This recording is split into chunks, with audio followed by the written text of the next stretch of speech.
রে ভাই আমার শাহে মদিনা ভাই রে বাবিলরা থাকে রমাজায় কবুতর তার ঠোঁট লাগিয়া গুঞ্জ চুমা খায় কাহিয়ে না ভাই। আরে ভাই এতগুলা মুসলমান আছেন গো আপনারা গো, তাহলে আমি একটু কথা অন্যদিকে নিয়ে যাই। আজ আপনারা এতগুলো আমার কালেমার ভাই, আপনারা আমাকে না চিনলেও আমার একই তারে আমরা জোড়া এখানে যারা আছি বেশির অংশ আমরা কালেমার ভাই, কথা ঠিক না ঠিক? আমি আপনাদের কালেমার ভাই না? এরপরও মনে হচ্ছে যে ফেভিকুইক আঠা ঠুটে লাগিয়ে লেখাচ্ছেন নাকি? হ্যাঁ ফেভিকুইক আঠা পাওয়া যায় না গো, 5 টাকা করে দাম নেয়। আরে বাবা কি আঠা গো বাবা, হ্যাঁ ওইরকম আঠা মনে হচ্ছে যা সুবহানাল্লাহ বলবো না, সুবহানাল্লাহ বললে আপনার নেকি গো বাবা, আলহামদুলিল্লাহ বললে আপনার নেকি, জায়গা মতো আস্তাগফিরুল্লাহ বললে আপনার নেকি। এখান থেকেও দূরে এখনো যদি ভোর দিন চলে আসে, আরে বাবারে লুকা যাবে না, কঞ্চিতে বাঁধতে হয় পতাকা, লাঠির মতো বাস নিয়েছে পতাকা বাঁধিয়েছে ভাই, হ্যাঁ হয় না এরকম চাচা? হ্যাঁ একেবারে মোটা মোটা বাসে পতাকা বাঁধে, কিন্তু আসলে তো কঞ্চিতে বাঁধতো আমরা দেখেছি সব, এখন কিন্তু বাসের পতাকা বাঁধছে।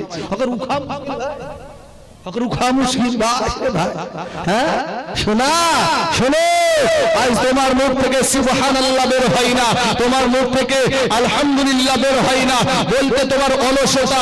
এমন একটা দিন আসবে, এমন একটা তোমার দিন আসবে যেই রক্তের বাহাদুরি তুমি দেখাচ্ছ, আজকে রক্তের জোরে জমানটাকে বন্ধ রাখছো, তোমাকে কেউ কিন্তু একটা ফেরেশতা এসে তোমাকে লাঠির বাড়ি দিবে না, এখান থেকে উঠে চলে গেলে তোমাকে লাঠির বাড়ি মারবে না, একটা থাপ্পড় মারবে না, কিন্তু যুবকরা শোন ভাই, এই রক্ত একদিন শুকায়া যাবে, হাত থাকবে হাতের কাজ থাকবে না, পা থাকবে পায়ের কাজ থাকবে না, চোখ থাকবে চোখের কাজ থাকবে না, জবান থাকবে জবানের কাজ থাকবে না। জবানটা ব্যবহার কর আল্লাহর রাস্তায়, আল্লাহর রাস্তায় ব্যবহার কর। যুবক তোদের পায়ে হাত দিয়ে বলে ভাই মাস্তানি করিস না ভাই, শোনা ফিরে আয়, তওবা করে আল্লাহর কাছে ক্ষমা চা। আমার আল্লাহ যখন তার বান্দারা চোখের পানি ছেড়ে আল্লাহর কাছে ক্ষমা চায়, আমার আল্লাহ তার জিন্দেগির গুনাহকে maaf করে দেয়। জোরে বলেন সুবহানাল্লাহ। আজকে এতগুলো বেটা ছেলে, এতগুলো পুরুষ মানুষ, আজ আপনাদের মুখ থেকে সুবহানাল্লাহ বের হচ্ছে না। সভাপতি সাহেব বারবার, সম্মানীয় সভাপতি সাহেব সুবহানাল্লাহ বলছে, কিন্তু আপনাদের মুখ থেকে বের হচ্ছে না। ও মুসলমান, একটাবার নজর করেন, এই ভারতবর্ষের জমিনে, এই ভারতবর্ষের জমিনে কর্ণাটক বলে একটা দেশ আছে না নাই? কর্ণাটক বলে একটা দেশ, এই কর্ণাটকের জমিনে একজন আমার কালেমার বোন, একজন মুসলিম বোন, এই কালেমার বোনটা আপনার কলেজে যাচ্ছিল একটা স্কুটিতে চেপে, স্কুটিতে চাপার পরে যখন কলেজের বাইরে যখন স্কুটি রাখছে, ইভিনিং টাইমে 100 উগ্রপন্থী হিন্দু, সব হিন্দুকে আমি খারাপ বলছি না ভাই, 100 উগ্রপন্থী হিন্দু, ওই বন্ধুরা আমার কি করলো, ওই বন্ধুরা জয় ইসলামের স্লোগান দিয়ে ওই বোনটার দিকে আপনার তাড়িয়ে যাচ্ছিল। দেখেননি তাড়িয়ে যান, দেখেছেন তো?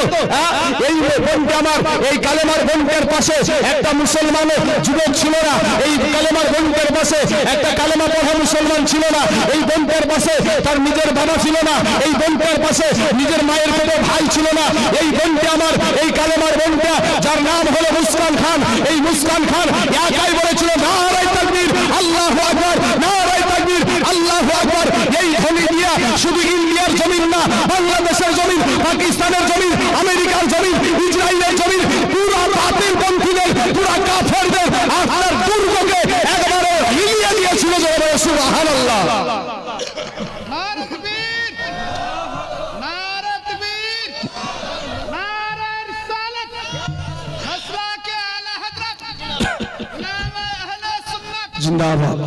বাবাজি আমার, সোনা মানিকের আমার ভাই জানে না, আজ এতগুলা মুসলমান থাকতে সুবহানাল্লাহ বের হয় না, আলহামদুলিল্লাহ বের হয় না, আল্লাহু আকবারের ধ্বনি বের হয় না। এই কালেমার ভাইয়েরা শুনেন, ইমান কতটা সুন্দর। ইমানদার যারা ব্যক্তি হয় তারা কিন্তু দুনিয়ার কোনো শক্তিকে ভয় পায় না।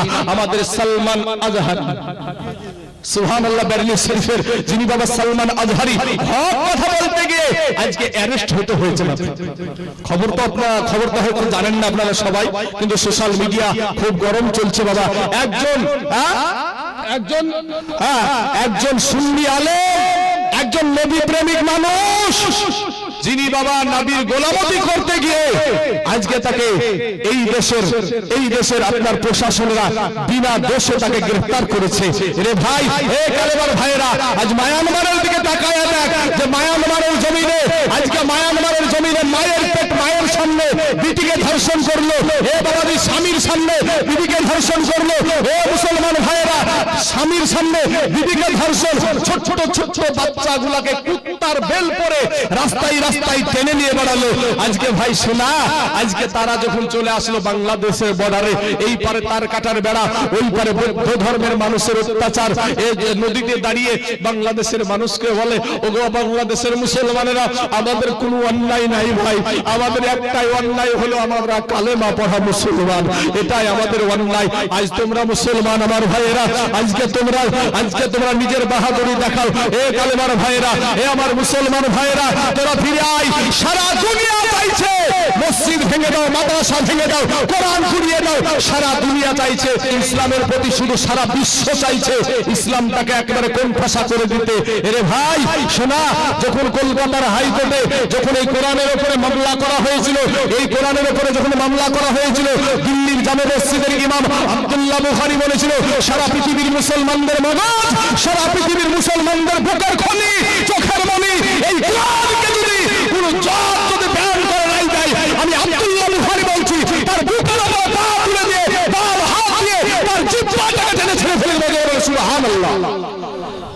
আর আমাদের মুসলমানদের সুবহানাল্লাহ বার হয় না, মসজিদে যেতে চাও না। ভাই রে শোনা, কয়দিনের দুনিয়া রে ভাই, মরবি না।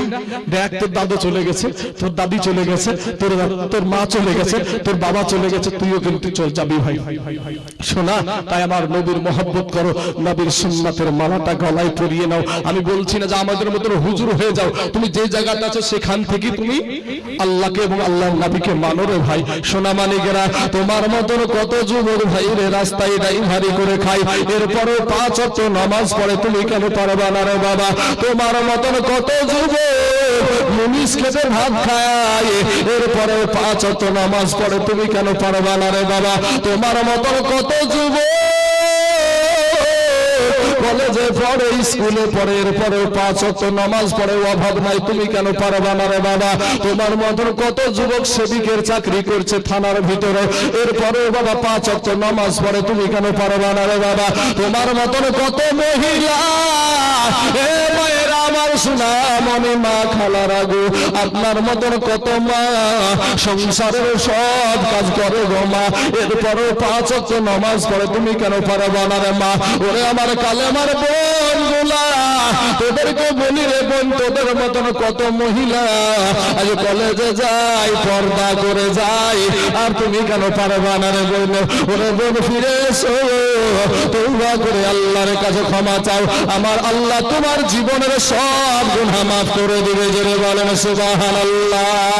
দেখি এমন বলে না গো নবী, দেখি এমন বলে না যে ঠাই আমার শাহে মদিনা, বাজান যে ঠাই আমার শাহে মদিনা, ভাইরে বাবিলিরা থাকে রওয়া যায়, কবুতর তার ঠোঁট লাগিয়া গুম্বুজ চুমা খায়, বাইরে বাবিলিরা থাকে রওয়া যায়, কবুতর তার ঠোঁট লাগিয়া গুম্বুজ চুমা খায়। আমরা মানুষ কপাল পুরা, আমরা মানুষ কপাল পুরা, সেই নবীরে দেখলাম না যে তাই আমার শাহে মদিনা, বাজান যে তাই আমার শাহে মদিনা, ভাইরে হিজরতের পাহাড়ে মাকড় সহায়, কবুতর তার ঠোঁট ডিম পাহাড়িয়া